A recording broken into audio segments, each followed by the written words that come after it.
성령 강림주일로 지킵니다. 성령 강림주일에 마태복음 23장 1절로 12절 말씀을 통하여 종교 프레임이라고 하는 제목으로 하나님의 말씀을 함께 나누려고 합니다. 이 프레임이라고 하는 것은 틀을 말하죠. 틀. 어떤 구조를 말하는 것입니다. 우리가 세상을 바라보고 이해하는 무의식적인 해석의 틀을 말합니다. 그래서 이제 프레임이 어떻게 만들어져 있느냐에 따라서 세상을 볼 때 네모로 보기도 하고 세모로 보기도 하고 동그라미로 보기도 하는 것이죠. 검은 안경을 끼고 보면 검게 보이고 또 노란색 안경을 끼고 보면 노랗게 보이고 초록색 안경을 끼고 보면 초록으로 보이는 것입니다.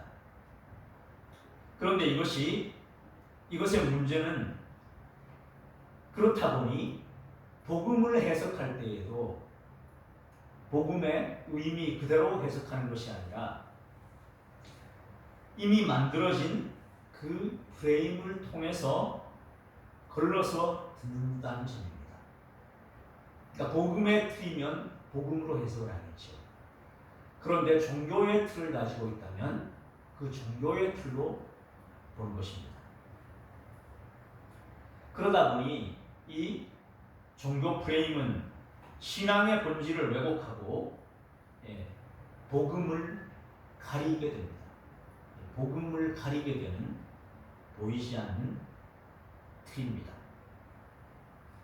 겉으로는 신앙생활을 하는 것 같지만 그 중심에는 하나님과의 인격적인 관계보다는 행위, 의무, 형식이 더 중요해집니다.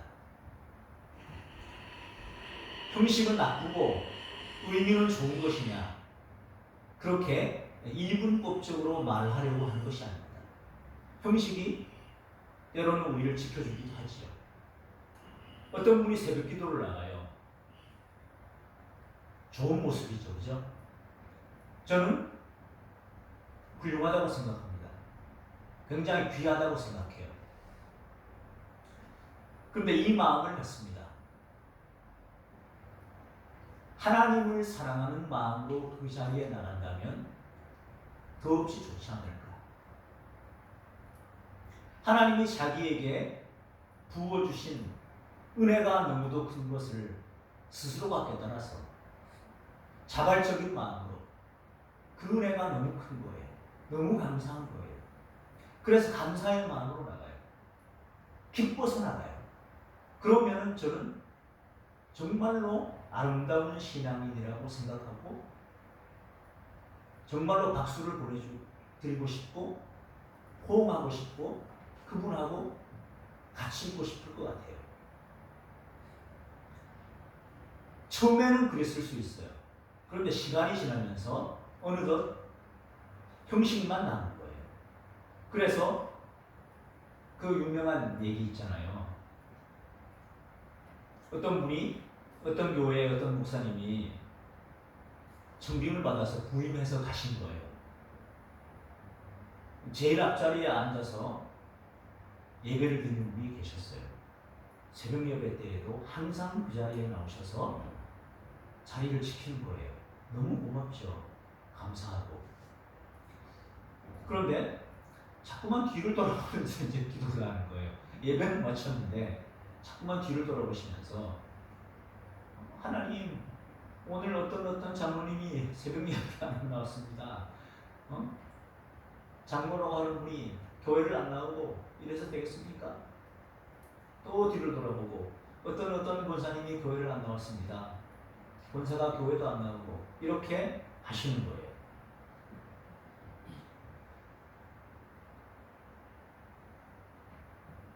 본인이 감사해서 나오신다면 너무 아름답고 좋을 것 같아요. 그런데 그것이 행위만 남고 의무만 남고 형식만 남아서 그것이 더 중요해진다면 점검해 봐야 합니다. 청년이 한 분이 있었어요. 제가 청년부를 지도할 때인데 청년이었는데 굉장히 두려워하는 거예요. 그래서 왜 그러냐고 그랬더니 하나님을 두려운 분으로 인식하고 있는 거예요. 주일날 빠지면 어떻게 될까? 빠지는 걸 권장하는 의미가 아니에요. 문제는 두려워서 두려운 마음으로 예배에 나온다는 데 문제가 있는 것입니다.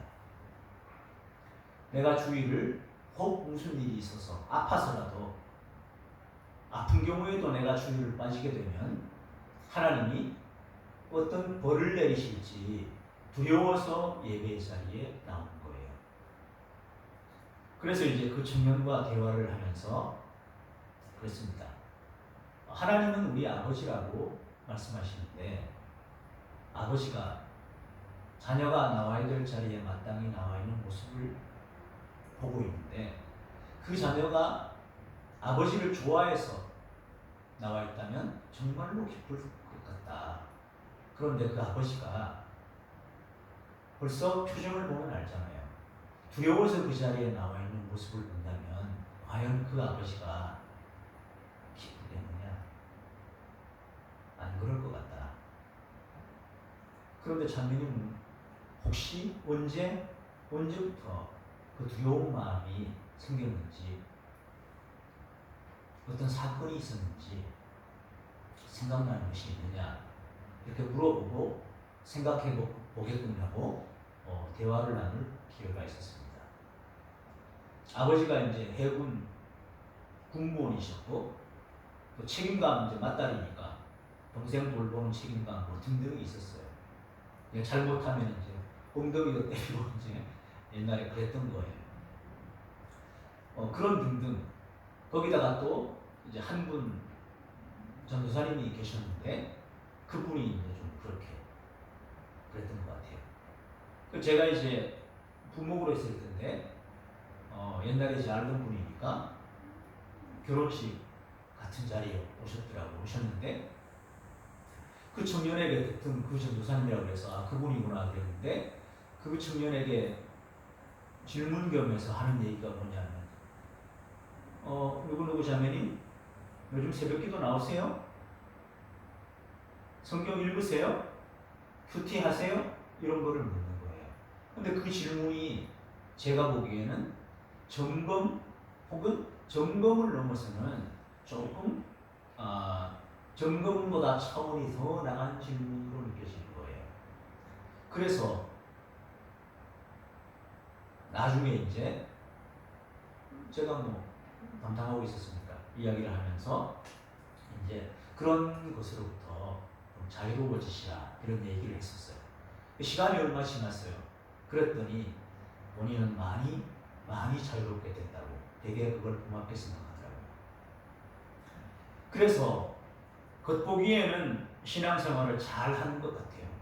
그런데 마음속으로는 내가 하나님의 자녀다라는 그 자유보다 마치 종처럼 해야만 한다는 이 부담감이 더 커질 수 있습니다. 하나님은 중심을 보신다고 그러잖아요.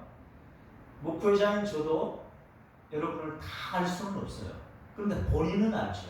본인은 내가 자유 가운데서 자발적인 마음으로 기쁨으로 예배를 드리고 있는지 아니면 내가 해야만 한다는 그 부담감이 커서 예배를 드리고 있는지 또 봉사를 하는지 본인은 알죠. 부모님이나 교회나 종교 지도자나 또 문화적인 어떤 의미에서 비성경적인 방식으로 영향을 받아서 형성된 이런 신앙의 관점이 있을 수가 있습니다.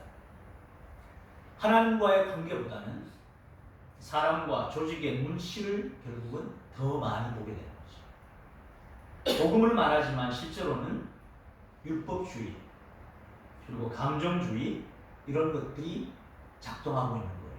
내가 어떤 행동을 하는데 내가 이런 행동을 하는 작동 원리가 무엇인가 하는 것입니다. 이런 요소들이 성경과는 다른 기준을 심어줄 때 신앙이 점점 어떻게 되냐 하면 진짜 예수님보다 틀에 맞춘 모범생 신앙이 되는 것입니다. 남들은 막 얘기해요. 참 모범적이라고 말해요. 그런데 자기 속에는 기쁨이 없죠. 봉사하니까 그러다 보니까 어떻게 돼요? 기쁨으로 감사로 시작을 하는데 지탱하기가 어렵죠. 지속하기가 힘들어요. 다른 이들로부터 인정이나 칭찬이 오면 그래도 견뎌나가는데 그렇지 못할 때는 지키기가 힘들어지는 거예요. 그렇게 되는 거예요. 이 종교 프레임의 특징이 있습니다. 형식과 외형에 치중해요. 남들이 나를 어떻게 볼까? 말씀을 읽죠. 기도도 합니다. 예배 자리도 나오죠. 그리고 봉사도 합니다. 기쁨보다 의무처럼 느껴지죠. 의무다 보니까 책임이나 짐처럼 느껴지잖아요. 안 하면 하나님이 실망할 것 같아요. 해야 한다는 부담감이 더 큽니다. 두 번째는 비교와 평가로 자신을 올라매요. 그때 청년 세 사람이 금요기도에 반주를 했거든요. 세 분이 하다 보니까 이제 그들이 스스로 약속을 하고 정해서 한 주씩 감당을 하더라고요. 아름답잖아요. 잘한다고 했어요. 그런데 워낙 어릴 때부터 이제 그 교회에서 성장을 하다 보니 지금 한 60대 이 중후반 되신 분들인데 어릴 때부터 봤으니까 그냥 편하게 말도 하고 다 그런 거예요. 다 그냥 그 자녀들인 거예요. 그러다 보니 여과 없이 말하는 거예요. 인도자가 있었지만 이제 금요기도회에 앞에서 기도회를 인도할 때 예배를 마치고 기도회를 인도할 때 예를 들면 제3여전도회가 같이 협력하는 주간입니다. 그러면 3여전도회에서 나와서 함께 준비하거든요. 예를 들면 인도를 제가 하고 곡선정도 제가 한다 그러면 찬양하고 기도할 때 앞에 나와서 같이 돕는 그 역할들을 3여전도회에서 한단 말이에요. 그런데 누가 더 반주를 잘해 이런 생각이 있잖아요. 그러다 보니 이게 다들 이게 얘기하는 거예요. 아, 누가 더 반주를 잘하는데 누가 했으면 좋은데 다 들리는 거예요. 이 봉사하는 청년들한테 그 비교를 당하죠.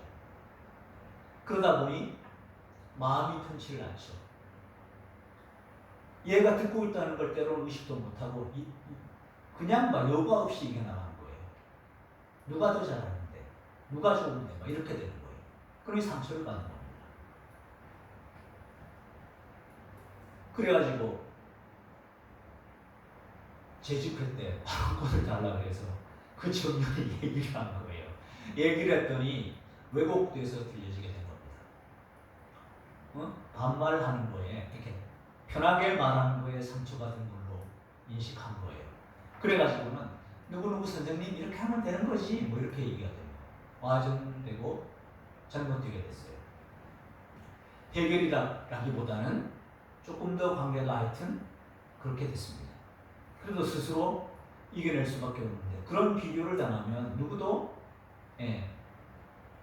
기쁘지 않겠죠. 당연히. 의무가 안 그래도 힘들게 하고 있는데 그런 비교까지 당하니까 더 힘들어지게 된 것입니다. 하나님 아닌 사람의 눈치를 보게 됐습니다. 내 행동이 하나님께 합당한가 보다는 사람들이 나를 어떻게 볼까에 더 신경을 쓰게 됩니다. 사람들의 평가와 인정을 따르게 되죠. 그래서 자유보다는 또 죄책감이 듭니다. 실패하면 안 돼 하는 생각이 듭니다. 잘하면 나는 괜찮아 안전해 이런 마음이 듭니다. 은혜와 자유가 사라지고 율법적인 죄책감이 자리 잡습니다. 실패하면 자책하고 성공을 하면 스스로 의로하십니다. 이 유형이 있죠. 부모님 때문에 그런 프레임이 만들어질 수도 있고요. 또 아까 말씀드린 종교 지도자, 전도사님이나 어떤 목사님이나 등등 때문에 그런 프레임이 만들어지기도 합니다. 또 문화적인 게 있죠. 교회에서 그냥 열심히 하고 드러나야 성공한 신앙, 결과와 외형만 보는 이런 거. 그래서 이러한 틀들이 어느새 만들어지면 복음을 따뜻하게 그리고 인격적 존중 이런 사랑의 관계로 이해하기보다는 차갑고 긴장이 되고 성과, 평가의 구조로 바뀌어버립니다. 거기다가 그 아버지가 이제 뭐 장로님이 되고 권사님이 되고 그러면 네가 행동을 똑바로 하지 못하면 우리 먹칠하게 되는 거야. 이렇게 이제 그 인식이 되면 더 힘들어지죠. 그럼 그런 게 만들어지는 거예요. 적어도 외형적으로는 남에게 말들을 일을 하지 말아야지. 이렇게 되고 그런 일들이 없으면 나는 신앙생활을 잘하고 있는 것으로 생각하게 됩니다. 자, 그런데 복음은 어떨까요? 복음은 이런 종교를 넘어섭니다. 잘해서가 아니라 하나님이 그냥 사랑하기 때문에 하나님의 사랑을 받기 때문에 하나님이 사랑을 끊임없이 부어주시기 때문에 은혜로 이미 하나님께 받아들여진 존재로 살아가게 됩니다. 그것이 복음입니다. 사랑받을 자격은 없죠. 그런데 감당할 수 없을 정도로 하나님이 사랑을 부어주셔요. 그치지 않으셔요. 내가 잘하면 사랑해주고 못하면 벌주고 그러지 않으셔요. 하나님은 어떻게 보면 계속적으로 사랑을 부어주셔서 어느 순간 그 사람이 사랑을 깨달을 때 돌아오게 되는 것입니다. 그때 회개합니다. 저도 회개라는 걸 해봤거든요. 하나님이 이렇게 하실까요? 10,000가지 잘못을 한 경우에 9,900가지를 회개했어요. 하나님이 너 아직 100가지 못 채웠어? 너 기억해서 다 회개해야 돼? 그러지 않으셔요. 그러지 않으셔요. 오히려 감당하지 못할 사랑을 부어주시니까 하나님 죄송해요. 그렇게 나가는 거예요. 용서를 받으니까 내가 용서받은 나를 내가 인정할 때, 받아들일 때 마음의 평강이 오고요. 눈물이 왈칵 터지고요. 진짜 내 진심에서 우러나오는 죄송합니다를 하게 되더라고요. 부모님께 맞아본 경험 있잖아요. 잘못해서 맞았어요. 잘못해서 맞은 거는 맞는데 솔직히 얘기해보죠. 어떤 마음 드셔요? 내가 잘못해서 맞는 거는 맞는데 그런다고 이렇게 세게 때려야 돼? 이렇게 많이 때려야 돼? 이런 느낌 들죠. 내가 잘못해서 맞는 건 맞는데 이렇게 많은 사람 앞에서 창피 주면서 꼭 그렇게 해야 돼? 그런 마음 들죠. 들어본 적 있으시죠? 참다운 회개가 나오던가요? 하나님과 다른 점이에요. 커서는 부모님을 이해하게 됐습니다. 커서는 부모님을 이해하게 됐지만 어릴 때는 그런 마음이 들었습니다. 그래서 하나님의 사랑을 받고 보니 하나님은 감당할 수 없을 정도로 사랑을 부어주셔서 그 사랑을 깨달은 사람이 마음속 깊은 곳에서 진심으로 우러나오는 그 마음으로 하나님께 고백하게 하시는구나. 그 하나님의 사랑을 깨닫게 됐습니다. 복음은 종교의 형식을 넘어섭니다. 이것이 복음의 능력입니다. 지금 이 순간도 하나님은 저와 여러분을 사랑하십니다. 무엇을 잘해서가 아닙니다. 우리를 하나님은 사랑하십니다. 그 사랑이 오늘 우리를 이 자리에 불러주셨습니다. 오늘 우리가 예배하는 이유가 하나님이 우리를 사랑하셨기 때문입니다. 또 복음은 하나님과의 관계를 회복시킵니다. 무서운 재판장이 아닙니다. 나를 돌보시는 아빠 아버지입니다. 요한복음 8장 15절을 보면 예수님께서 너희는 다시 무서워하는 종의 영을 받지 아니하고 양자의 영을 받았으므로 우리가 아빠 아버지라고 부르시느니라. 저희는 아빠라는 말을 몰랐어요. 몰라서 아빠라고 불러본 적이 없습니다. 그래서 처음에 예수님을 믿고 나서 예수님이 아버지라고 하잖아요. 아빠 아버지라고 하는 뜻인데 성인이 저런 말을 쓴다고 하는 게 이해가 되지 않았어요. 받아들여지질 않았습니다. 재개하는 질문이기도 하고 함께 생각해보자고 하는 의미에서 하는 말입니다. 아빠라고 하는 말이 단어나 용어의 문제일까요? 아니죠, 그죠? 어떤 문제? 그럼 어떤 문제예요? 관계의 문제. 예수님은 그걸 말씀하시고 싶었던 것 같아요. 하나님 아버지하고 얼마나 친밀하신지 그 하나님을 아빠라고 부를 수 있는 그 관계를 말하는 거예요. 친밀한 관계. 어떤 얘기도 다 날 수 있고. 우리는 어땠냐 하면 아버지는 권위가 있으시고 이렇게 생각했죠. 그러다 보니 어렵게 좀 대하고 존중은 분명히 했죠. 매관상 존중을 했는데 어렵게 대하고 시시콜콜한 것들을 다 말씀드리지는 않았어요. 야단 맞을 것 같은 얘기는 아예 안 하는 거예요. 그랬던 거예요. 그러니까 친밀함이 별로 없었던 거예요. 그랬던 거예요. 근데 예수님은 우리에게 그걸 보여주신 겁니다. 그 용어를 넘어서는 하나님과 이렇게 친밀한 관계를 맺는 것이 하나님이 원하시는 것이다 하는 것을 알려주신 거예요. 그래서 깨달아졌습니다. 그렇게 친밀하게 예수님은 하나님과 관계를 맺고 사셨습니다. 복음은 이러한 종교의 틀을 깨고 나를 새롭게 하십니다. 예수님이 나를 위해 십자가에 죽으시고 이제 그분이 우리의 삶의 주인이십니다. 바울 사도는 말합니다. 다시는 종의 멍에를 매지 말라고. 갈라디아서 5장 1절은 말합니다. 그리스도께서 우리를 자유롭게 하려고 자유를 주셨으니 그러므로 굳건하게 서서 다시는 종의 멍에를 매지 말라. 다시는 종의 멍에를 매지 말라고 하십니다. 우리를 자유롭게 하려고 자유를 주신 분이 예수님이십니다. 다시는 그러므로 종의 멍에를 매지 말라 하십니다.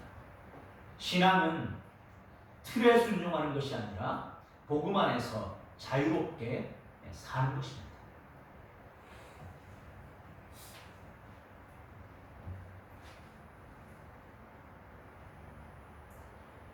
그래서 종교의 프레임은 우리에게 부담을 주지만 복음은 우리를 은혜로 초대합니다.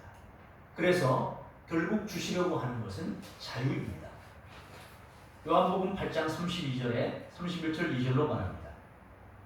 그러므로 예수께서 자기를 믿은 유대인에게 이르시되 너희가 내 말에 거하면 참으로 내 제자가 되고 진리를 알지니 진리가 너희를 자유롭게 하리라. 복음은 우리를 율법이나 규칙 중심이 아니라 하나님과의 친밀한 관계 중심으로 이끕니다. 하나님은 종처럼 무섭게 대하시는 분이 아니라 우리를 자녀로 삼고 사랑하고 부르시는 분입니다. 그 하나님의 부르심 앞에 믿음으로 반응하며 나가는 저와 여러분이 되었으면 좋겠습니다. 하나님은 우리와의 친밀한 관계를 원하십니다. 그래서 시시콜콜해 보이는 것도 하나님께 다 하는 거죠. 아까 하나님과의 관계를 말씀드렸어요. 아버지와의 관계를 말씀드렸어요. 아버지를 하나님의 권위는 아버지의 권위를 존중해 드리다 보니 아버지께 시시콜콜한 것들을 다 말씀드리는 게 아니라 이 보고해야 될 어떤 큰 일을 말씀드리는 거예요. 그러다 보니 어떠냐 하면 기도도 그렇게 하는 거예요. 기도도 이거는 하나님께 보고드려야 될 내용 같아요. 그것만 얘기하는 거예요. 근데 제가 늦게까지 청년으로 있었는데 37, 8배 그 주한장로교를 갔잖아요. 그때 이제 저보다 2살 적은 여자 청년이 있는데 이렇게 얘기를 하다 보니까 그 조에서 함께 얘기를 하다 보니까 자기 아버지에게 그날 하루에 있었던 일을 오늘 몇 시 정도는 어디를 갔고 또 뭐 누구를 만났고 이런 얘기를 다 말하는 거예요. 이게 보고 형식인데 근데 세세하게 그걸 다 말하는 거예요. 저희는 아버지하고 그렇게 대화를 나눠본 적은 많지 않았던 거예요. 30 넘어서 그때는 약간 했던 것 같아요. 그런데 이렇게 보니까 부모님들은 그걸 좋아하시는 거예요. 별일 아니에요. 근데 오늘 어떤 일이 있었는데 내가 어떠한 느낌이 들었고 그런 것들을 이제 아버지에게 다 말하는 거예요. 제잘 자녀들이 그날 하루에 있었던 일을 다 말하는 거예요. 근데 그 아버지가 너무 지금 생각해 보면 아버지가 너무 기쁠 것 같은 거예요. 그 자녀들하고 친밀한 거예요. 그 다음에 이제 TV 프로그램들도 좀 봤습니다. 아빠 어디가? 그 다음에 이제 자녀하고 아버지하고 함께 나오는 프로그램들을 봤는데 그러면서 보니까 몇 살 때는 아빠가 아이들을 많이 데리고 이렇게 놀러도 가고 이런 게 중요하다는 거예요. 그래서 이만기 씨도 아이들하고 어릴 때 막 데리고 어디 놀러를 많이 가고 그러니까 그 자녀들이 아버지를 친밀하게 대하는 거예요. 그리고 그것이 이제 나중에 나이가 많이 들어서까지 그런 거예요. 배삼룡 씨 모습도 봤습니다. 딸이 2 있었는데 그 딸들하고는 엄청 친밀하게 놀아주는 거예요. 엄청 친밀하게. 그래서 보니까 나중에 치매에 걸리셨거든요. 치매에 걸리셔서 오랜 동안 병상에 있었는데 그 자녀들이 돌보시더라고요. 그 돌보면서 하는 얘기가 뭐냐. 어렸을 때 아버지가 생각해보면 그때 굉장히 힘드셨을 것 같다는 거예요. 자기들 낳아준 어머니하고 헤어지고 재혼을 하셨는데 재혼한 여성은 나중에 보니까 이 재산적인 걸 염두에 두고 결혼을 한 거예요. 그리고 나중에 이제 치매가 오고 이렇게 되니까 다 막 그 자기네들 친척으로 새어머니 그 친척으로 막 재산도 돌리고 막 이런 일들 있었고 그런 일들이 있었죠.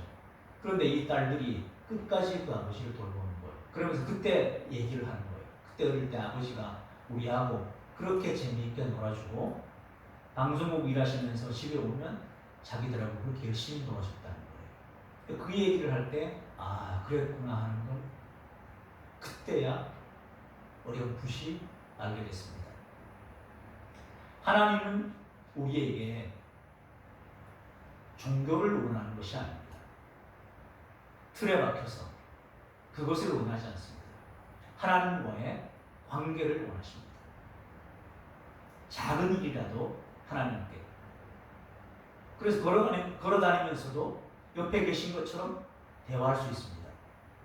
기도할 때 그런 것들을 알아내는 겁니다. 하나님 지금 어디로 가고 있는데요. 이 길로 가는 게 맞나요? 어떤 일이 있었으면 그 일에 대해서 기뻐하고 그렇게 대화하듯이 그런 관계를 하나님께서 원하십니다. 우리가 가지고 있는 그 종교 프레임이 너무 강하면 이 관계를 방해합니다. 나도 모르게 성장하는 과정에서 집안의 분위기, 부모님과의 관계, 또 내가 성장한 그때의 그 문화적인 배경 가운데 만들어진 그 틀이 있다면 자유를 주시고 우리에게 성령을 보내주셔서 예수님의 말씀을 깨닫게 하시고 하나님과의 관계를 깊은 관계로 인도하시는 하나님의 사랑의 관점에서 바라보시고 우리의 그 틀들이 사랑의 틀로 이 사랑의 틀로 이 프레임이 변화되어야 하겠구나 하는 것을 깨닫고 주님의 그 사랑 가운데 나아가는 저와 여러분이 되었으면 좋겠습니다. 그래서 기도하든 찬양드리든 예배드리든 주님이 좋아서 주님을 사랑해서 하나님이 우리에게 부어주신 은혜가 고마워서 하나님 앞에 나와서 예배드리는, 그리고 그 앞에서 살아가는 저와 여러분 되시기를 예수 그리스도 이름으로 축원합니다. 하나님 아버지 감사합니다. 우리의 성장 과정에서 우리에게 형성되어 있는 그 종교적인 틀이 있습니다. 이 종교적인 틀로 다른 사람의 신앙도 판단하고, 또 이 종교적인 틀로 내가 나를 힘들게 하기도 했고, 하나님 앞에서 자유를 누리지도 못했습니다. 부담감이 컸습니다. 그리고 봉사하더라도 지속하지 못했습니다.